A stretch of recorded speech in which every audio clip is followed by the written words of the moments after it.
Hello बेटा, ये है ज्योमेट्रिकल ऑप्टिक्स की वीडियो नंबर 10।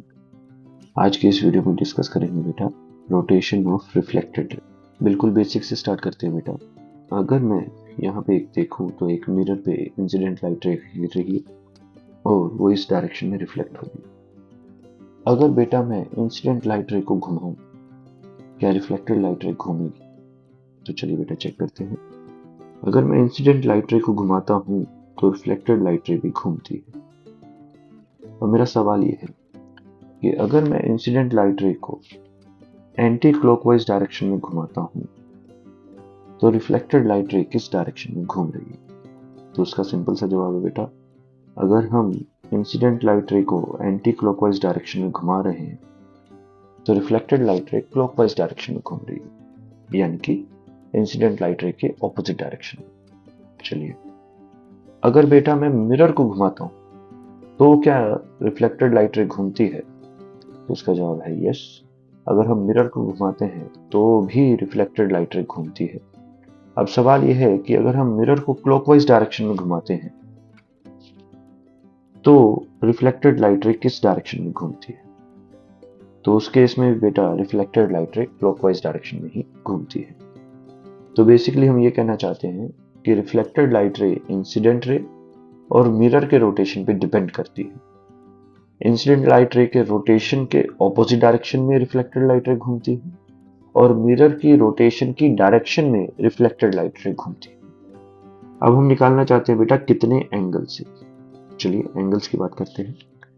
अगर मैं इंसिडेंट लाइट रे को लेट से 10 डिग्री से घुमाता हूं, लेट से 11 डिग्री से घुमाते हैं, तो हमारी रिफ्लेक्टेड लाइट रे भी 11 डिग्री से ही घूम रही है, लेकिन ऑपोजिट डायरेक्शन में। तो हम कह सकते हैं theta rotated by reflected light ray is equals to theta rotated by incident light ray but in opposite direction. अगर हमारी इंसिडेंट लाइट रे बेटा एंटी क्लॉकवाइज डायरेक्शन में जा रही है तो हमारी रिफ्लेक्टेड लाइट रे क्लॉकवाइज डायरेक्शन में जा रही है, इसलिए हमने बीच में माइनस साइन लगाया। चलिए बेटा फिर से स्टार्ट करते हैं। अब अगर हम मिरर को घुमाते हैं, लेट से मिरर को घुमाया मैंने 10 डिग्री से, तो हमारी रिफ्लेक्टेड लाइट रे बेटा कितने से घूम रही है? 20 डिग्री से। और सेंस क्या है बेटा? सेम। इसका मतलब theta rotated by reflected light ray is equals to twice of the theta rotated by mirror. और यहाँ पे साइन आएगा बेटा पॉजिटिव, क्योंकि जिस सेंस में जैसे कि क्लॉकवाइज डायरेक्शन में मिरर घुमा तो रिफ्लेक्टेड लाइट रे भी क्लॉकवाइज डायरेक्शन में घूम रही है।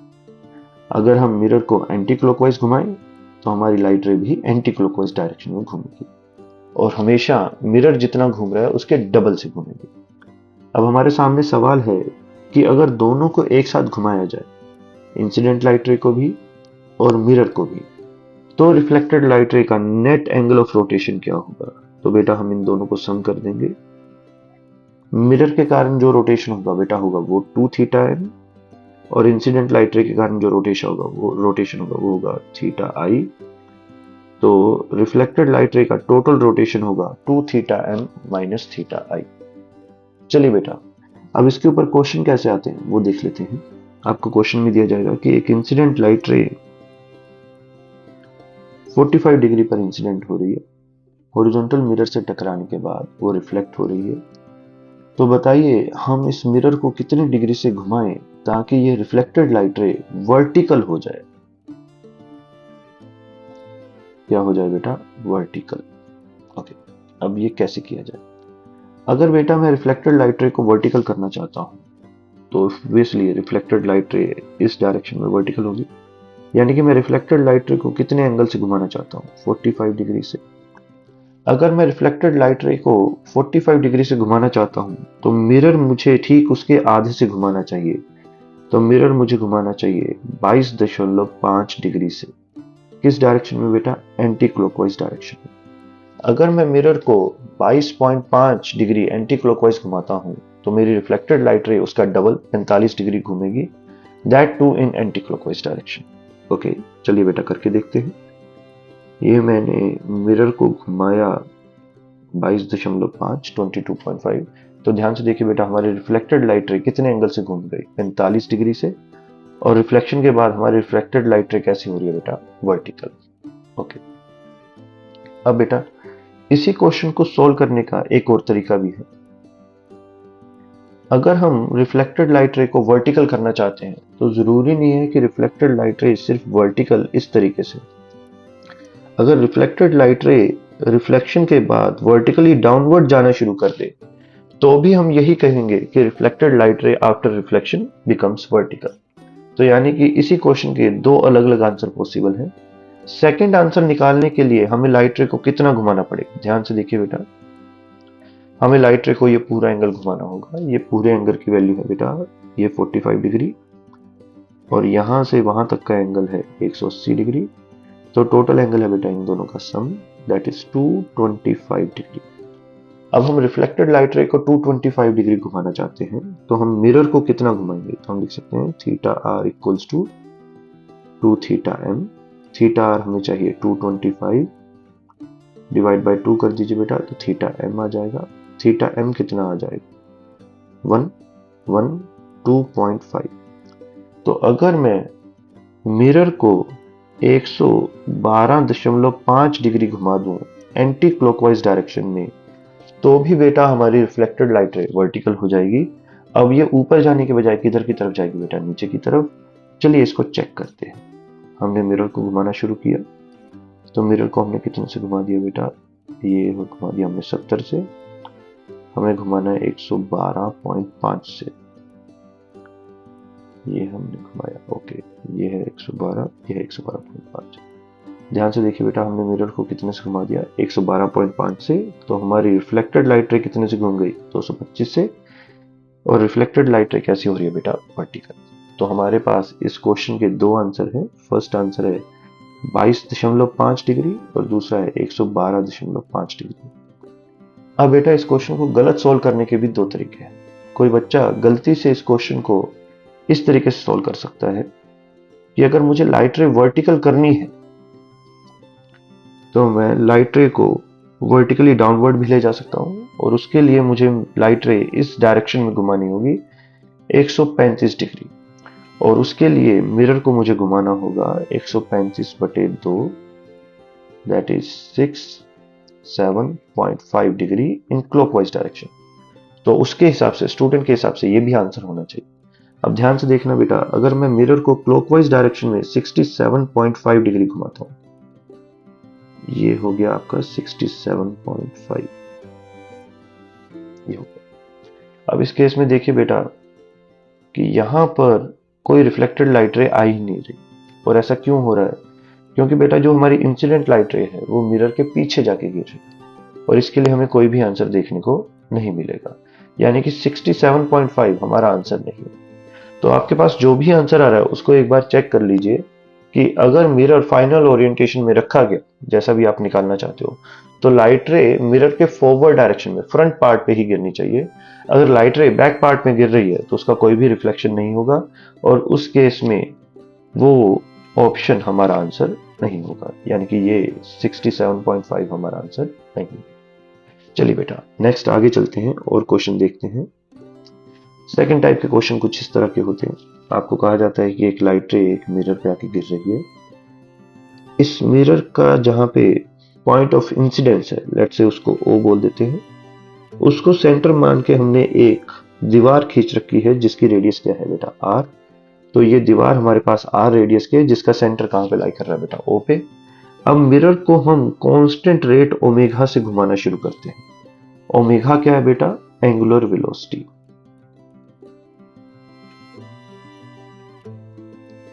मिरर को बेटा हम कांस्टेंट एंगुलर वेलोसिटी से घुमाते हैं तो जो हमारी लाइट रे है, रिफ्लेक्टेड लाइट रे, वो भी साथ साथ घूमती है। वो लाइट रे दीवार पे जिस पॉइंट पे जाके गिर रही है, लेट से उस पॉइंट का नाम है पी। अगर बेटा ये लाइट रे घूमेगी तो ऑब्वियसली पी पॉइंट भी मूव करेगा। तो आपसे पूछा जा रहा है किसी भी इंस्टेंट पे पी पॉइंट की वेलोसिटी कैलकुलेट कीजिए। पी पॉइंट की वेलोसिटी क्या होगी। अगर हम मिरर को ओमेगा रेट से घुमा रहे हैं तो लाइट रे जिस स्पॉट पे गिर रही है उस स्पॉट की वेलोसिटी क्या होगी।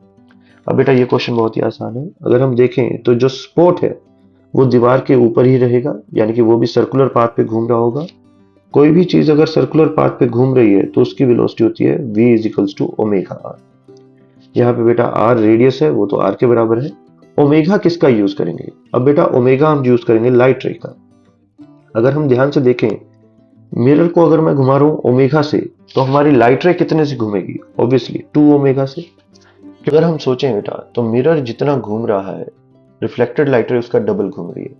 तो मिरर जिस रेट से घूमेगा, रिफ्लेक्टेड लाइट रे उसके डबल रेट से घूमेगी। मिरर घूम रहा है बेटा ओमेगा से, तो रिफ्लेक्टेड लाइट रे घूमेगी 2 ओमेगा से। तो उस केस में जो हमारे पास पी पॉइंट की वेलोसिटी है वो आएगी 2 ओमेगा आर। चलिए बेटा नेक्स्ट क्वेश्चन पे चलते हैं। सेम टाइप का क्वेश्चन है बेटा, लेकिन इसमें आपको कहा गया है कि मिरर को अगर हम घुमा रहे हैं तो रिफ्लेक्टेड लाइट रे सामने एक दीवार पे गिर रही है और उसके ऊपर एक स्पॉट बन रहा है पी, और जब हम मिरर को घुमा रहे हैं तो वो पी स्पॉट नीचे की तरफ भाग रहा है। अगर मिरर को घुमाने की स्पीड ओमेगा है, अगर हम मिरर को ओमेगा एंगुलर वेलोसिटी से घुमा रहे हैं, तो बताइए पी पॉइंट की वेलोसिटी क्या होगी?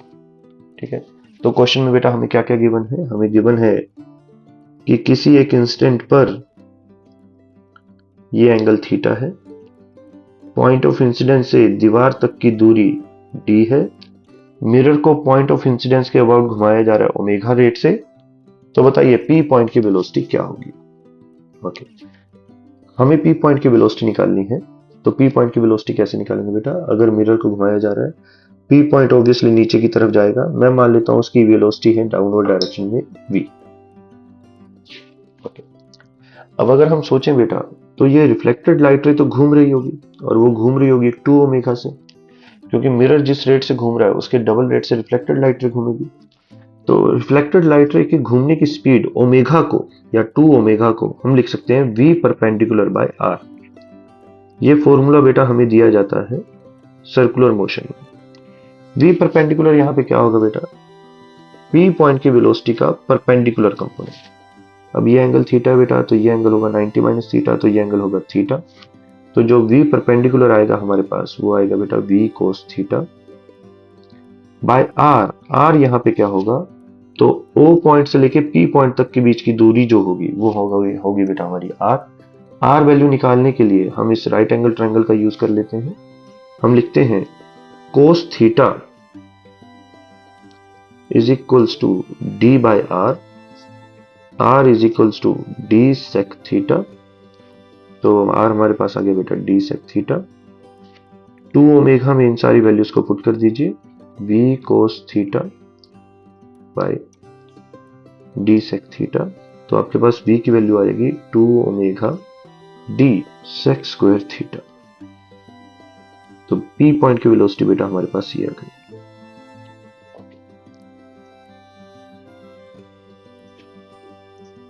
इसी क्वेश्चन को सोल्व करने का बेटा एक और तरीका भी है।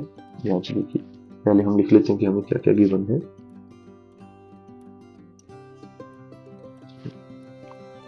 हमें दिया गया है कि मिरर O पॉइंट के अबाउट घूम रहा है ओमेगा से। O पॉइंट से वॉल तक की दूरी है बेटा d, और ये वाला एंगल दिया गया है बेटा थीटा। अगर मैं P पॉइंट की हाइट देखूं तो मैं मान सकता हूं P पॉइंट की हाइट कितनी है, y। अब बेटा हम सेम क्वेश्चन को सोल्व कर रहे हैं कि अगर मिरर को ओमेगा रेट से घुमाया जाए तो P पॉइंट की वेलोसिटी इस इंस्टेंट पे क्या होगी जब रिफ्लेक्टेड लाइट रे हॉरिजॉन्टल के साथ थीटा एंगल बना रही है।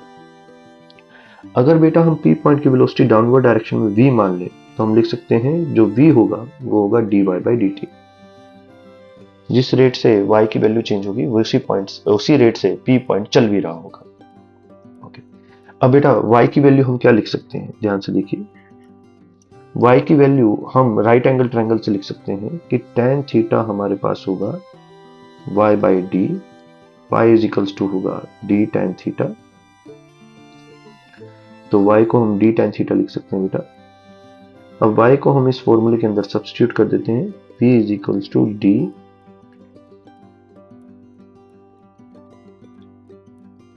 डॉट d tan थीटा बटे dt। ओके, अब बेटा यहाँ पे स्मॉल d कांस्टेंट है, tan थीटा का डिफरेंशिएशन होगा sec स्क्वायर थीटा इनटू आ जाएगा d थीटा बाई dt। अब d थीटा बाई dt है बेटा rate of change of theta. Theta है रिफ्लेक्टेड लाइट रे का हॉरिजॉन्टल के साथ एंगल। अगर मिरर बेटा ओमेगा से घूम रहा है तो रिफ्लेक्टेड लाइट रे 2 ओमेगा से घूमेगी, और जो थीटा है वो 2 ओमेगा रेट से ही चेंज हो रहा होगा, यानी कि D theta by D T actual में 2 ओमेगा के बराबर होगा। तो 2 ओमेगा को किसके बराबर लिखेंगे, D theta by D T के, और ये हमारे पास हो जाएगा D sec square theta into 2 omega. तो पॉइंट पी की वेलोसिटी जो आएगी बेटा वो आएगी 2 omega D sec square theta. आज की इस वीडियो के लिए बेटा इतना ही। नेक्स्ट वीडियो में हम डिस्कस करेंगे velocity of image. Thank you. जय बालाजी।